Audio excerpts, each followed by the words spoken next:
मी या माईकच्या माध्यमातून जर सोशल मीडियापर्यंत माझा आवाज पोहोचत असेल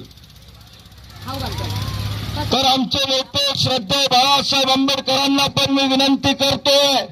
एक जमिनीवरचा आंबेडकरवादी कार्यकर्ता म्हणून ही परभणीची जनता, ही महिला या काही स्वतःसाठी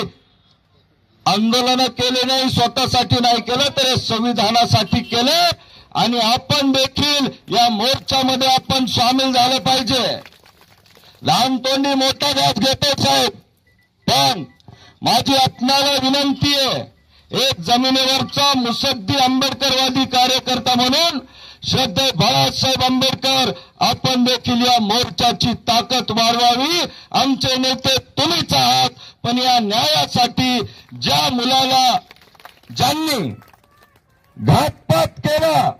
32